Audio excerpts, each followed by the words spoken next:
हिमाचल प्रदेश के सोलन स्थित डॉक्टर वाई.एस. परमार औद्यानिकी एवं वानिकी विश्वविद्यालय में आयोजित एक कार्यक्रम में पहुंचे देश के उपराष्ट्रपति जगदीप धनखड़ ने भारत की कृषि व्यवस्था पर एक गंभीर और चौंकाने वाला सवाल खड़ा किया। उन्होंने कहा, फसल किसान उगाता है, लेकिन उसका मूल्य विक्रेता तय करता है। यह बात उन्होंने न सिर्फ छात्रों बल्कि पूरे देश के लिए एक सोचने योग्य संदेश के रूप में कही। उपराष्ट्रपति ने कहा कि किसान देश की रीढ़ है, लेकिन आज भी बाजार व्यवस्था ऐसी है जहां किसान मेहनत करता है और मुनाफा बिचौलिए ले जाते हैं। इस मौके पर सांसद सुरेश कश्यप और राज्य के स्वास्थ्य मंत्री कर्नल धनीराम शांडिल भी उपस्थित रहे।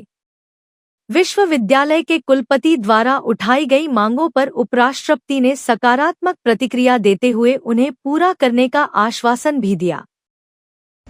Created by divinity as home of spirituality that inspires entire world and motivates everyone to think good of entire humanity. Nature has bountifully gifted this land with pristine beauty. Spirituality is its global trademark. पर एक और पहचान है हिमाचल प्रदेश की, जहां मैंने 3 विभूतियों का अभिनंदन किया। पद्मश्री विजेता, ये वीर भूमि भी है। गहराई में जाओगे तो वीर भूमि क्यों है? क्योंकि भारतीय सेना के जनसंख्या के आधार पर सबसे ज्यादा अलंकरण इस प्रदेश को मिले।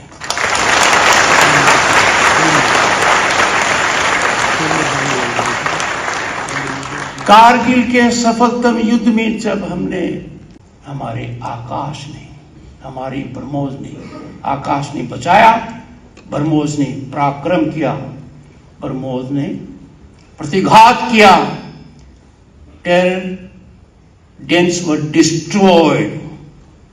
और ये पहला मौका है, कोई सबूत नहीं मांग रहा है।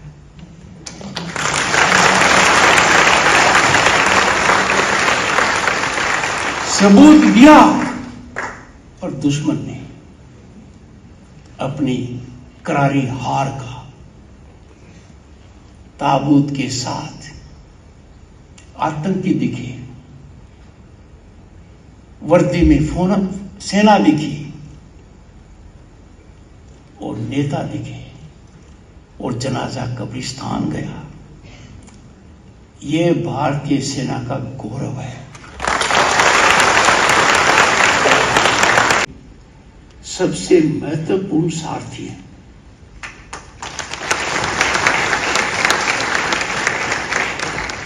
विकसित भारत के आप शिल्पी हैं, और विशेषकर क्योंकि आपका जुड़ाव कृषि से है, ग्रामीण व्यवस्था से है।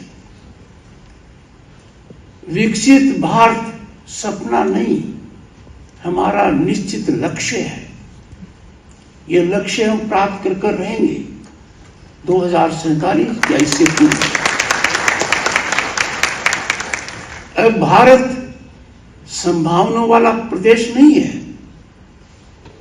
भारत संभावनाओं से भरा हुआ है। राड़ी जो 2 बार लोकसभा में वर्तमान में हैं और विधानसभा में भी रह चुके हैं, सुरेश कुमार कश्यप जी।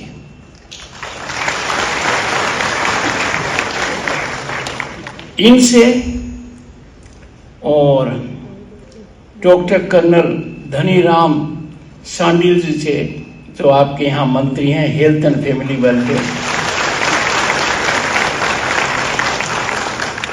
एक मेरे राइट साइड में है, एक मेरे लेफ्ट साइड में है।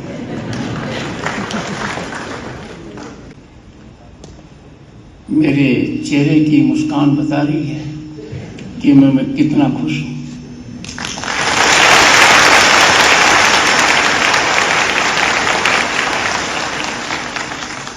मेरी धर्मपत्नी डॉक्टर सुदेश धनखड़, जिनका कृषि से बहुत लगाव है, वो होती तो और खुश होता।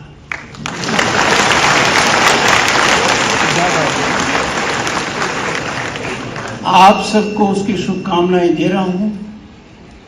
कारणवश नहीं आ सकी, वादा किया है जरूर आएगी।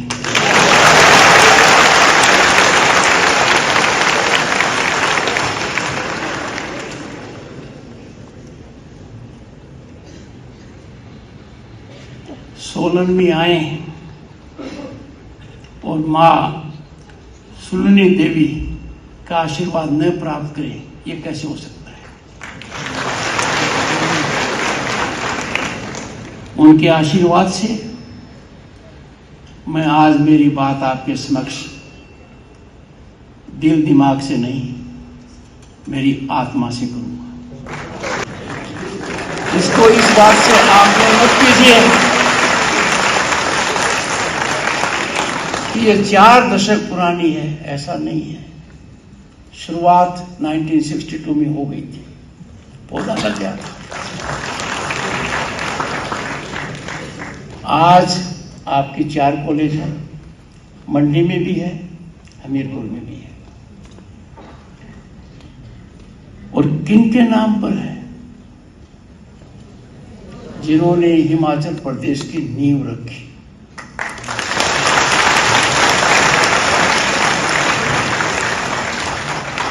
वाईएस परमार जी पहले मुख्यमंत्री, इसलिए मुझे यहां पर आकर बहुत अच्छा लग रहा है। कल रात को मैंने खुद महसूस किया कि Himachal Pradesh is about in the lap of nature. बहुत अच्छी नींद है।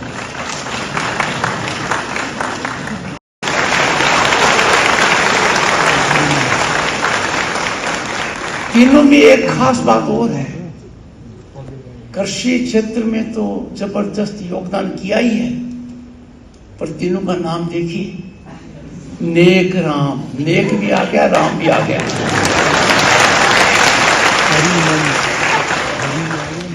और दूसरे का नाम आप सबको अच्छा लगेगा, विद्या का आनंद, विद्यान। और तीसरे ने तो प्रकाष्ठा प्राप्त कर ली, हरिमन।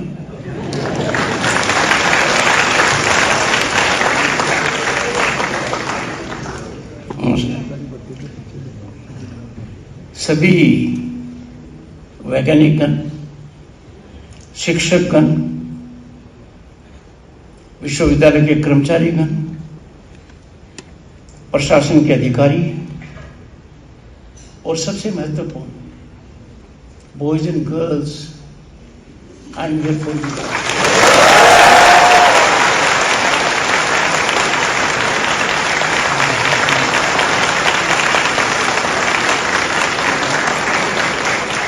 You are my most privileged,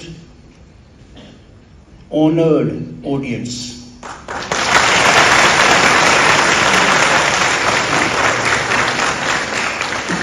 देवभूमि हिमाचल प्रदेश।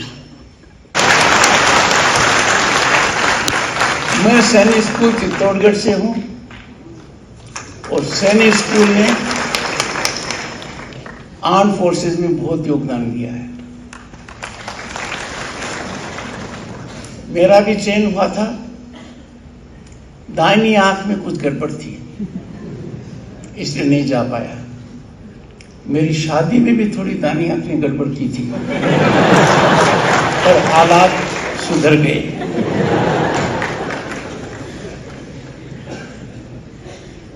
मैं प्रोफेसर राजेश्वर सिंह चंदेल जी का विशेष आभारी हूं।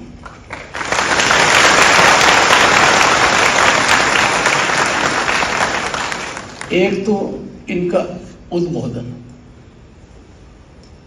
नपातुला, प्रेरित करने वाला, आगे की संभावनाएं बताने वाला, और जो अड़चने हैं उनका आपने बहुत शालीनता से, संजीदगी से संकेत भी दिया है। ये बातें राजेश्वर जी मेरे समक्ष रहेंगी और मेरा प्रयास रहेगा कि आपने जिन बातों की ओर संकेत किया है और धीमा संकेत किया है, पर कई बार धीमी आवाज कानों में गूंजती रहती है।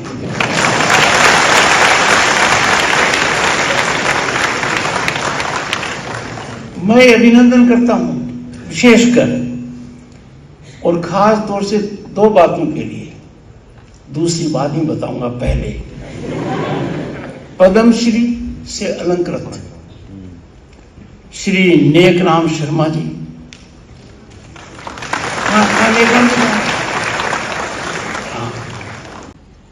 हमारे समय धन नहीं मिलता था, कोई हाथ नहीं पकड़ता था। आज के दिन हाथ भी पकड़ा जाता है, धन भी मिलता है और संभावनाएं भी है। The opportunity basket for youth is getting enlarged day by day. इसीलिए कहा गया है, और जो बहुत ही महत्वपूर्ण है, जो आपके लिए है, आजकल हम चर्चा करते हैं आर्टिफिशियल इंटेलिजेंस की। मैं कहता हूं आप सौभाग्यशाली हैं। You can travel from agriculture intelligence AI to artificial intelligence. ये आप कर सकते हैं। और मेरी बात मानकर चलिए, आर्टिफिशियल इंटेलिजेंस, एग्रीकल्चर इंटेलिजेंस ही वो माध्यम है जो ग्रामीण व्यवस्था के अंदर क्रांतिकारी बदलाव लाएगा, किसान का जीवन बदलेगा। और किसान हमारा अन्नदाता ही नहीं, भाग्य विधाता है। विकसित भारत का रास्ता एक ही तरीके से जाएगा, किसान के खेत से, और वो तभी होगा जब किसान का आप हाथ पकड़ेंगे। आज के दिन हमारा किसान क्या कर रहा है? हमारा किसान पैदा करता है और कोई उसको खरीद लेता है। और विडंबना है, पैदा किसान करता है और कीमत खरीदने वाला लगाता है। You boys and girls have to do something very important, extraordinary. Initiate farming families into marketing of their produce.